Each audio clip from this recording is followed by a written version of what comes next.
Afternoon and welcome everybody to our first data-driven video summit. My name is Jesús Herrero. I'm one of Jump co-founders. I'm based in Madrid. I'm now working in our Madrid office. We are able to work remotely, and also we are able to work in the office in some parts of Madrid, so it's a little bit messy. So we are kind of doing both. As everybody knows, we are not able to travel, so this is a little bit more boring these days. So we need to be creative and have new ways of meeting and chatting and being with the clients and partners. So we thought this would be a good event to start with. So now please let me welcome our special guest speakers today, coming virtually from Rio de Janeiro, from Miami, and from Mainz, Germany. I leave it up to them to introduce themselves. It's Marcelo Souza, Linette Zaulich, and Gio Punzo. So please, guys, make your intros, starting from Linette. Hi. Tell us about you and your service a little bit, and then we will start with the topic. Okay, so I'm Linette Zaulich. I do work for ZDF Enterprises, which is the commercial arm of the German public broadcaster ZDF. And I'm usually doing VoD sales globally. So I do sell our content to all the Amazons and Netflixes of the world. And then I have this little hobby, which is called Get Factual, which is our B2C service just recently launched in UK, which is a documentary SVOD service. Okay, thank you, Linette. Marcelo, please. Hello, I'm Marcelo Souza, so out of Brazil, Rio. So I work at Globo. I lead and director of OTT products, and our main product is Globo Play. So we're a streaming service with VOD, AVOD, live streaming here in Brazil, all about global content and our licensed content also. So glad to be here, discuss with the industry, miss all the fun of Amsterdam and about those times, but yeah, we're here. Okay, thank you, Marcelo. How about Gio? Gio, tell us a little bit about you. Hi, this is Gio. I'm the CEO and co-founder of Streann Media, the most interactive OTT platform in the world. We focus on three things for content providers: distribution, engagement, and monetization. And I'm based in Miami, Florida, sunny Miami. And I'm here with one of my guests, Mr. Einstein. Say hi to him if you want. Okay, perfect. Thank you, Gio. So thank you very much for joining us today, all of you. This will be a half-an-hour session, and then we will leave it up a little bit to the audience to make some questions. And the idea is to discuss about the main topic, whether data-driven OTT will overtake the broadcast TV mode, which is probably one of the questions that has been on our heads all the last times, let's say. So just making a little bit of an intro, one of the questions is whether the TV data revolution, it's here to stay and grow exponentially, like many of us think, or in the coming future, it will just be a new trend like many others happened before. And they will slowly come down, let's say, this hype around big data and data-driven. So that's one of the main questions. Given a bit of context, audiences continue to consume content everywhere and on every device, and this keeps growing. Its potential market for the next year, for 2021, it's around $70 billion, which it's even growing more with the pandemic, as we all know. We are entering a new phase, we think. It's people no longer consider OTT services as over the top, but they just consider the new TV and where they have to watch content and in their favorite device at the favorite time. Even with this pandemic, we find new habits coming also from OTT services, and many other new services are also coming. The industry content producers are also deciding now going direct to consumer, also because many, for example, theaters are not opening, and they are thinking about, of course, launching direct to consumer services to monetize their content. So hopefully in this discussion, we will showcase some insights around how CDF in this case and Globo are facing the challenges, past challenges. Linette just launched their service. Marcelo has been in the industry for many years. So we have two good scenarios, two good cases to speak on how we can face the future for OTT. So now I think I will start with some questions for the guest. And the first one will be for Linette. So Linette, it would be good to know, how do you think that the consumer behavior is going to change and affect in general the content distribution, let's say for the coming, let's say next year, because for us the future is really hard to predict, but let's say next year. So when it comes to the content distribution that ZDF Enterprises is doing for the past 26 years, we've been basically doing B2B channel distribution to all the pay TV and free TV channels you can think of in the world. And more, we find that it's not only working to do B2B anymore, you need to go B2C. This is why we started with our little channel to see if the documentaries we have in store and the documentaries we have in our catalog also do work, not only for the editorial, the editorial deciders of the channels and the platforms, but also for the audience themselves. And it's really interesting to see that the data we get from the direct consumer actually does affect the way we buy the content for our catalog. So is it still, does the viewer really want to see what we have to offer, or is it just the channels and the platforms that do want to buy this kind of content? So it's really interesting to see what works best for our audience and who actually is our audience. So when it comes to the channel business from our public broadcaster, usually the German audience watching us is over 60, and not the VOD, not the OTT audience you would suspect. But we learn from the data we get from them, from the catch-up service they have, and also from our niche service from our Get Factual in the UK, that it's an older audience. They are really committed. They are really into the content we serve them, and it kind of already does affect the way we buy content. Okay, good. Yes, I mean, that's really interesting. Of course, understanding what the audience will, at the end, will be interested in seeing affects what you need to buy and to produce. And that's one of the things I wanted to ask Marcelo, because Marcelo, I mean, Globo is a huge TV provider and also OTT provider. And you've been working in the industry for a lot of time and have a lot of experience. And we are really interested in knowing how you use big data to understand the behavior of the users, the content most consumed. First is when you started using kind of big data technologies, and then what advantages, what impact. Tell us a little bit about how Globo is playing with data.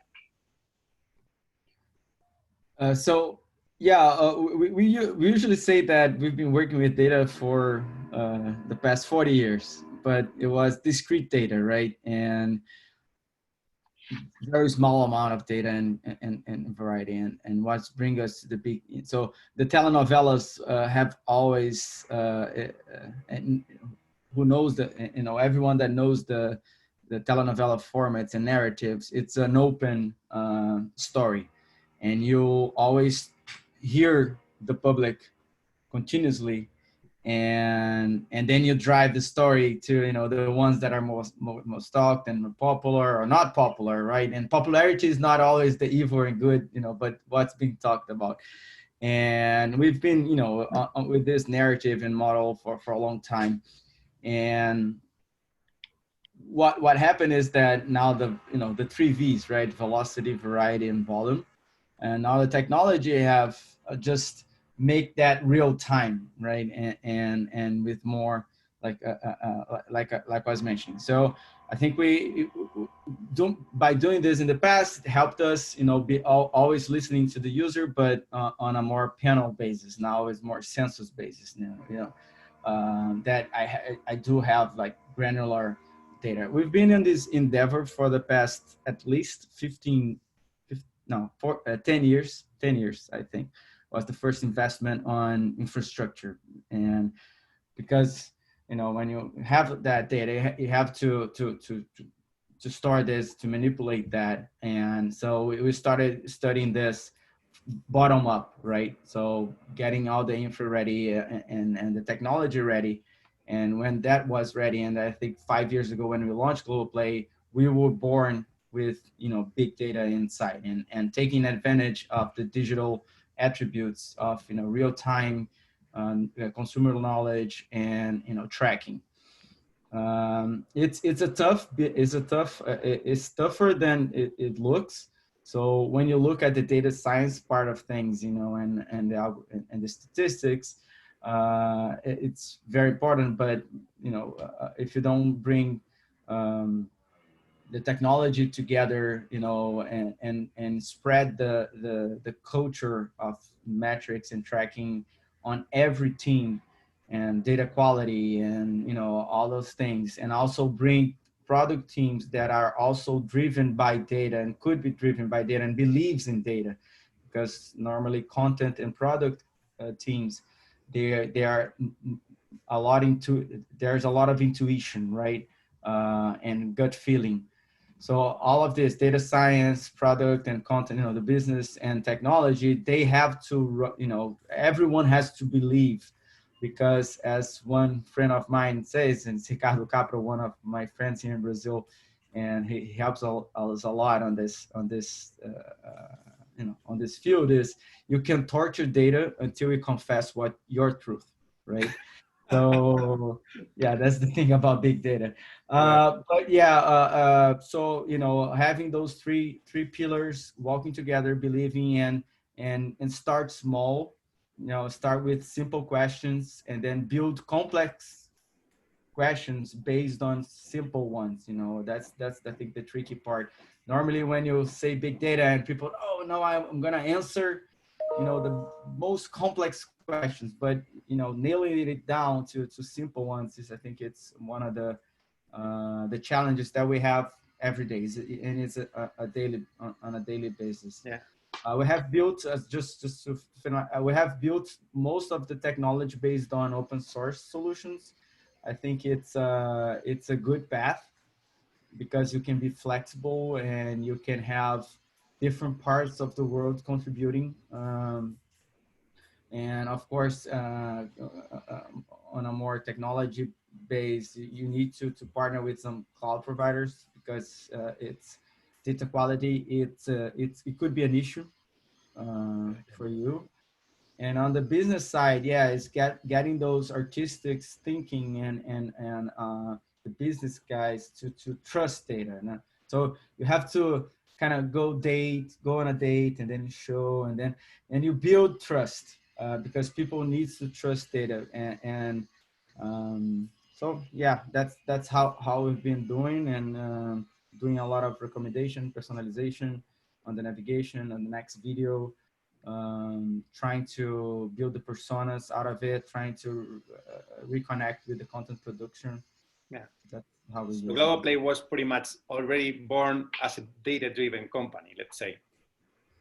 Yeah, it was a company. Now it's part of Globo, right? Globo now has joined all companies in the same umbrella, and now it's just business units. But yeah.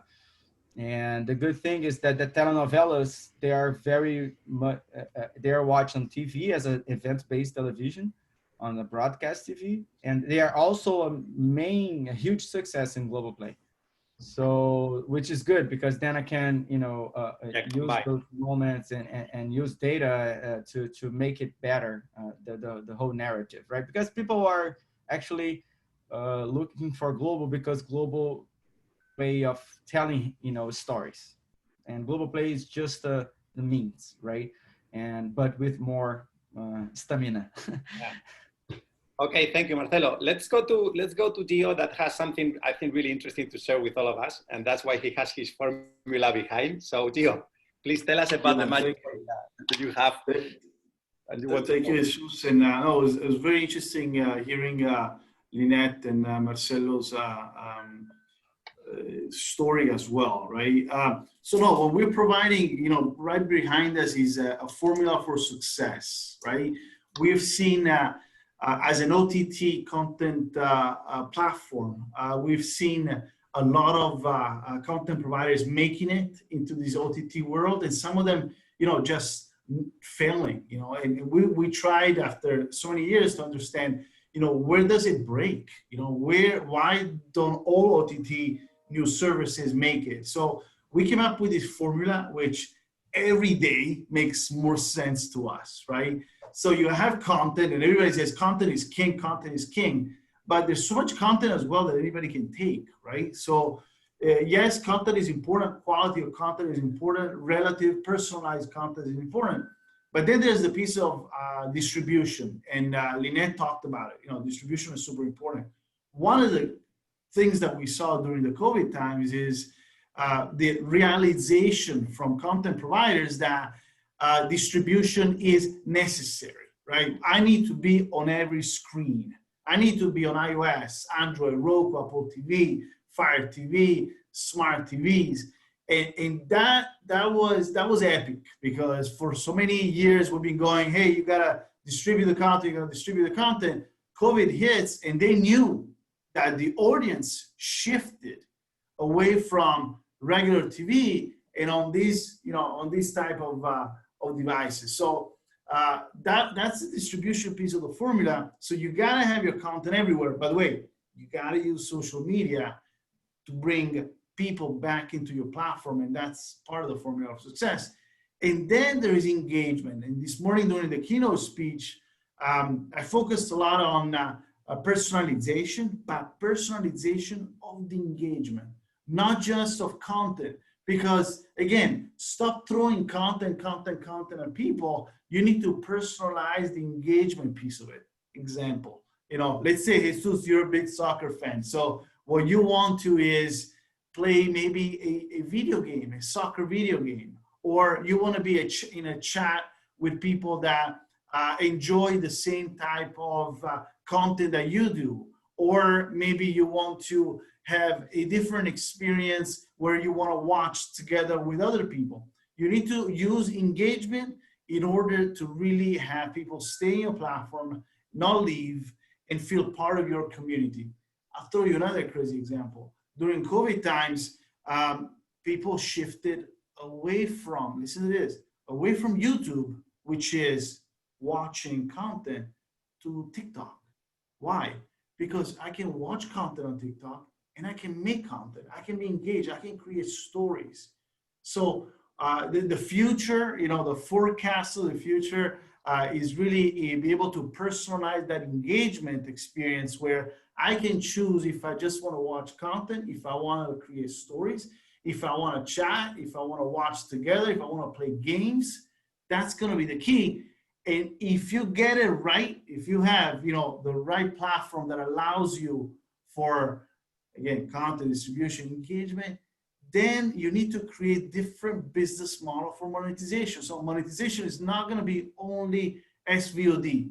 Absolutely not. You know, you're going to have to throw some AVOD there. There's a lot of competition on SVOD right now.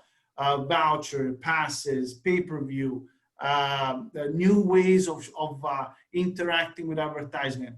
All of this are the right formula of success. And like everybody said, it is you gotta analyze the data. You know, many times what we find is that our customers don't have a digital team, but they need a digital team and data people that can analyze the data that is coming from all these different platforms that you're on, right? Because what you know, you have content everywhere, but now you gotta analyze the data and see maybe, hey, you know what? Our customer acquisition strategy on Apple is not as good as Roku, where we're growing like crazy. Why?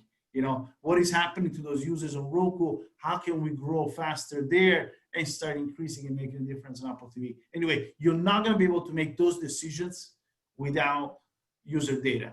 And you know, I'll stop there. I think we are all agree on that. You mentioned COVID, and there's one question I want to make that it's kind of mandatory these times to make to Linette and to Marcelo. Maybe starting Linette, I would like to know what effect do you see or have seen that have passed to happened to consumer behavior and platforms during this time, from the beginning to now? What have you seen there? First of all, the experience was quite tough when we all started to work from home, and everyone was quite afraid of. So in Germany, everyone was pretty affected. We were all working from home. Usually the Germans aren't that into home office. We are really like, we do need to work in the offices, in a team. We can't work from home. Everyone's gonna be unemployed. So we were all pretty worried, pretty busy, pretty, startled. And it turns out, especially working for content provider, doing online, on-demand sales, it was the busiest time ever for me, because what happened, everyone was sitting at home watching online, on demand. So all the platforms were like knocking on our doors, asking for content, and everything they need is content, because as you said, Gio, content is king. But we found that at some point when I started working for ZDF Enterprises, I thought, I was discussing with my colleagues, how do we strategically sell our content? Is it worth to give content exclusively to several platforms, or does it make sense to give all the content to all the platforms, to be everywhere with our content? And it turns out, and this is what COVID does teach us, the client, the consumer likes to stay in the environment they know. So it doesn't matter if I put my content on several platforms or just one, it does matter. So to put the content on several platforms doesn't really disturb the viewer, because we learned that the guy that watches on Amazon or the guy that watches on Factual tends to stay there instead of switching to another platform. So for us, the best strategic decision was to put our content everywhere. Yes, okay. Yeah, and to Marcelo, I mean, you guys in Brazil are leaders, I think, in two things, like in Spain. One is good and one is bad. COVID, we are kind of top rank worldwide. And streaming, we are also top rank worldwide. So how it's this combination during this pandemic for you guys?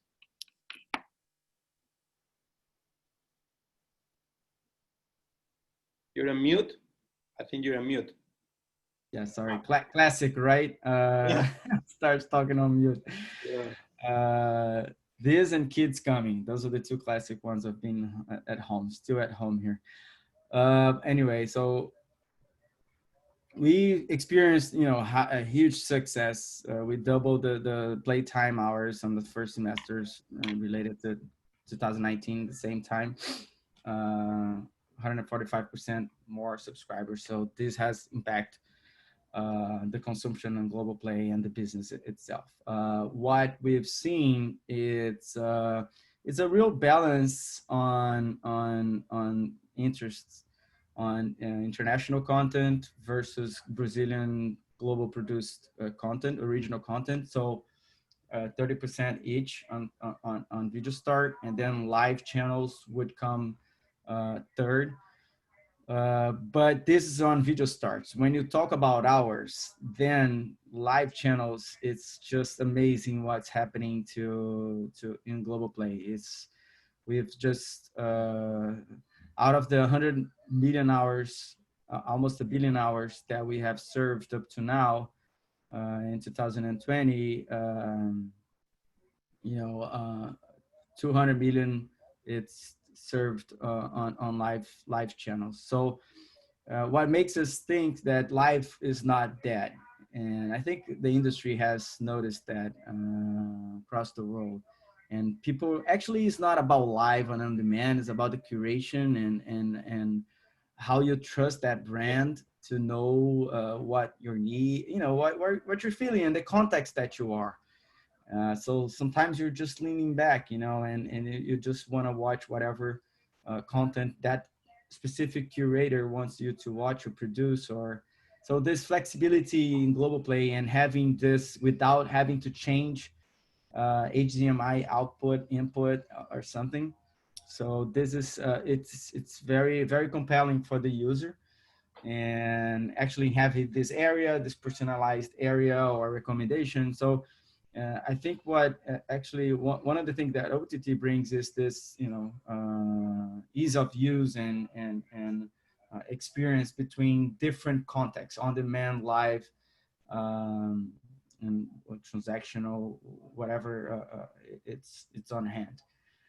So yeah, so I think live it's one of the things, the topics that we thought we launched Global Play to be an on-demand product, and now the live channels have been very successful. So I can imagine for sure. And what about you, Gio? Other than TikTok, because I know you're a great fan of TikTok, and there's a huge trend now. What trends have you seen on the COVID? No, from our side, we've seen a 100% increase in streaming consumption, right? So we started doing crazy amounts of petabytes per month.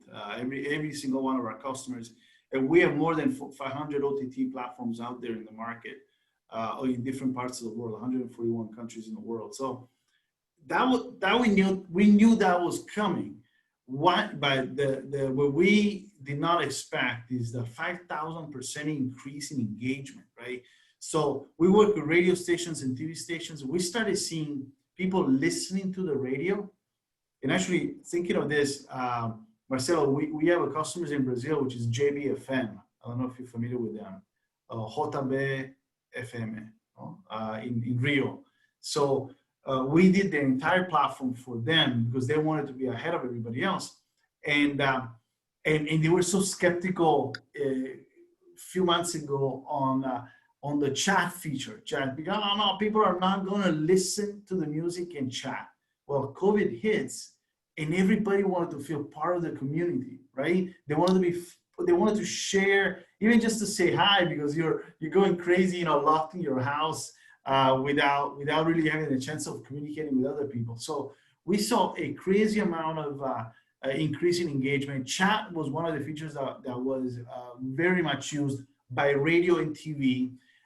The other one is stories. You know, again, going back to what TikTok and Instagram Reels does, our platform allows end users to create stories.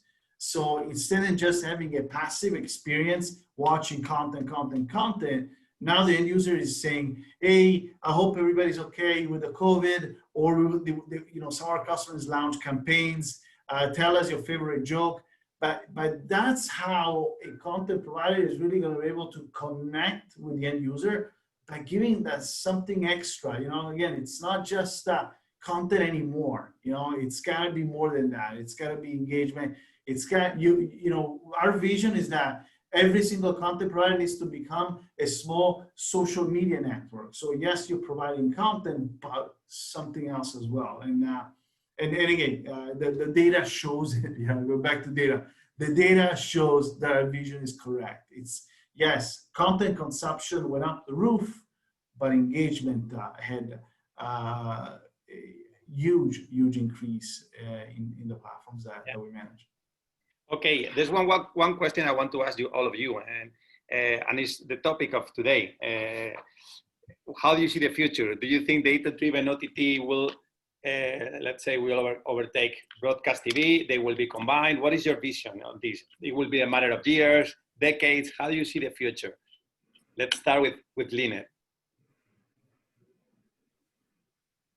So for me personally, I can say it already has overtaken broadcast TV. I didn't watch linear in, I don't know. But I'd say it definitely depends on how do the households develop in time. There will always be people want to watch linear TV. there will be the kids not knowing what a linear TV even is. My 3-year-old son has no clue what an ad break is. And I can't really tell him because he will freak out about it.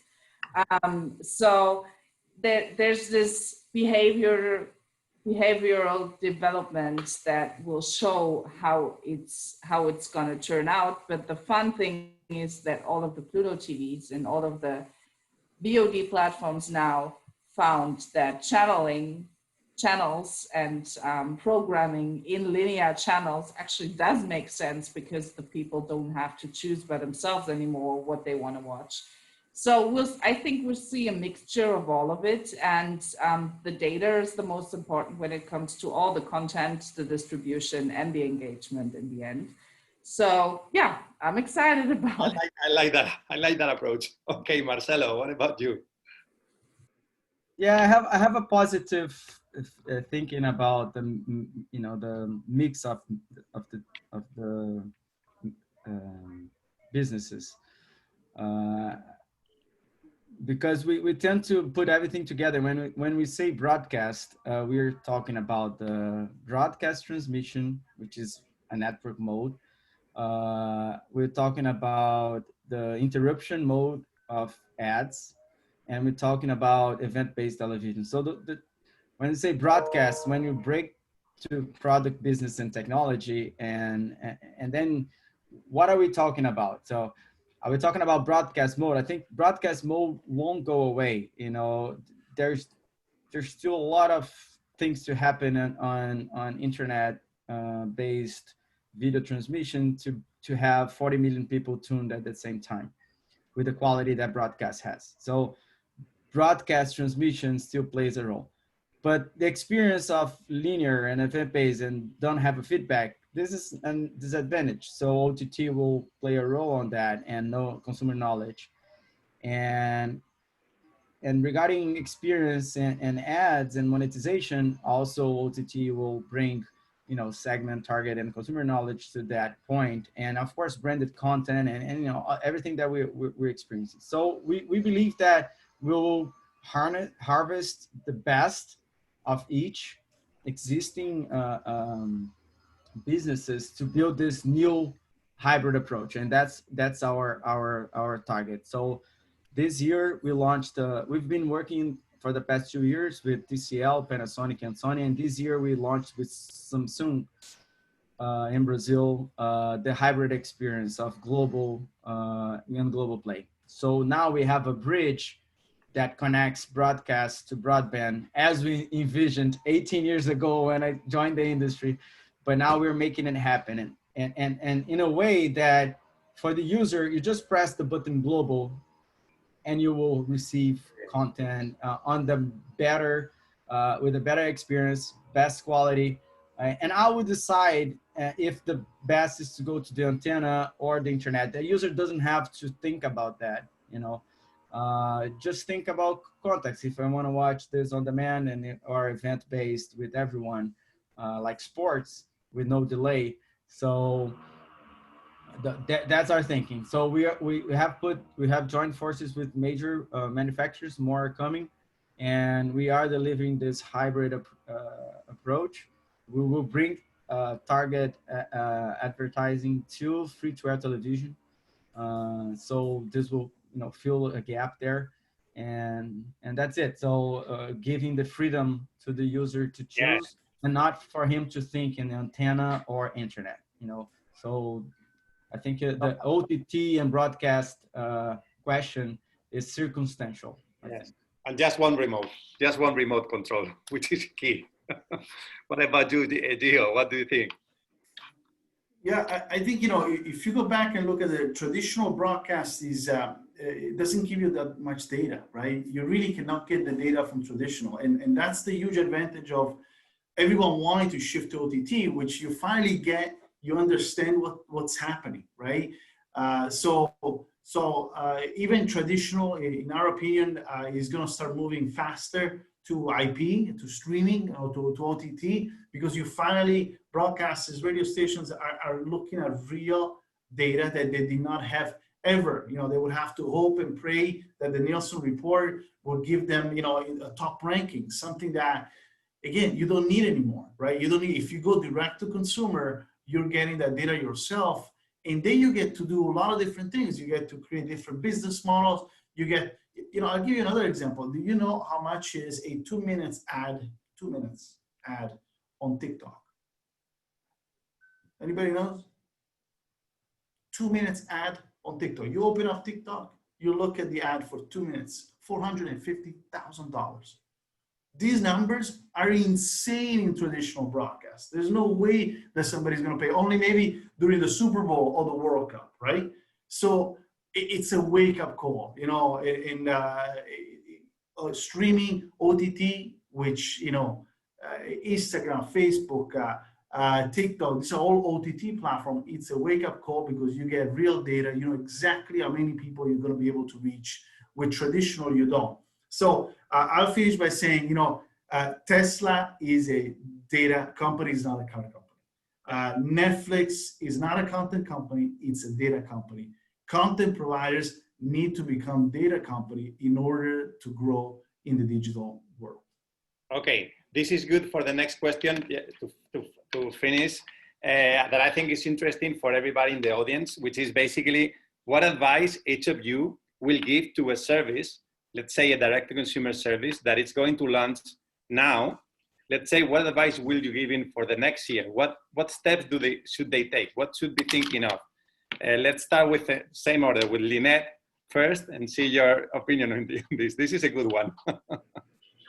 So I think, first of all, you should know your content, and you should start getting to know your audience and match those. Which means you should try to build a committed viewership who are happy to watch what you're offering. And in order to do that, you need to connect them. You need to be present for them. You need to be alive for them. Yeah, and I think that's the main thing to do for every platform. Okay, what about you, Marcelo? Yeah, I agree with Linette, understanding, you know, the target, the territory, and what's job to be done, right? Before launching a new D2C service. But if you do, start small, but be ready to scale, because when you get to the point that people really start to use and you know, and things scale, that's when things break. So, and it is tough. It's tougher than it looks. You have a lot of options of partners in the market, but and a lot of, you know, partnerships that can be done technically and on production, on algorithms and streaming. And so get your, you know, your solution together, your product team. Again, build a product, business, content, marketing, technology team that is cohesive and together, and to be ready to scale. That's I think start small, but be ready to scale. Exactly. With other product. Yeah. Try and error a little bit before, and then start scaling when you have it, like the right formula a little bit. Yeah, build partnerships for the future. That's, I think, one of the key messages, because even when you start small, sometimes you start too small, and when you know the business needs to scale, you need to redo things, and you need to redo partnerships. So sometimes you're gonna spend more than wanted in the beginning, but because you need to be ready to that turning point and the exponential, you know, the exponential economy that we live in today. Yeah, great. Okay, thank you, Marcelo. What about you, Gio? What do you think? No, I think it's all about the formula, right? You got to get the formula right, and it is about finding the right partners, right, that have this formula. So that once you're ready to scale, you can scale. Once you're ready to do engagement, you can engage. In our opinion, it's not only about content. It's got to be about then that engagement piece, understanding the data that will help you monetize, right? So getting that right, understanding that, it's really key. The first OTTs that we ever worked with were all about content, and they forgot about that engagement piece. Now in the new era, and I'll give you a quick example. Quibi raised $1.2 billion, something like that. It was a content platform. The content was only for 10 minutes, zero engagement, zero, nothing. And they're looking to sell the business right now. They just launched during COVID, right? Yeah. So again, the market is basically saying it's not only about content, you gotta give me more. 2 billion downloads of TikTok versus I'm out of business after $1.2 billion of fundraising. The market, just listen to the market, listen to the end user. So the formula is the key. Totally. The three of you mentioned partners, and I totally agree. I think the great thing about this industry is how we understand that all the partners need to work together to make this successful. It took us years to make the OTT work and the OTT grow as we are today. The ones that we've been around for a long time, we've seen this from zero, and this is now a good time to be in OTT. So for real, I really think you are right. Partners and content and putting all together, that's the formula for success, of course. Thank you very much for your time. I think we are coming to the end. It was a really pleasure, and thank you for the audience being here. Continue with us for the next sessions. Thank you, Marcelo, Linette, and Gio for joining us today.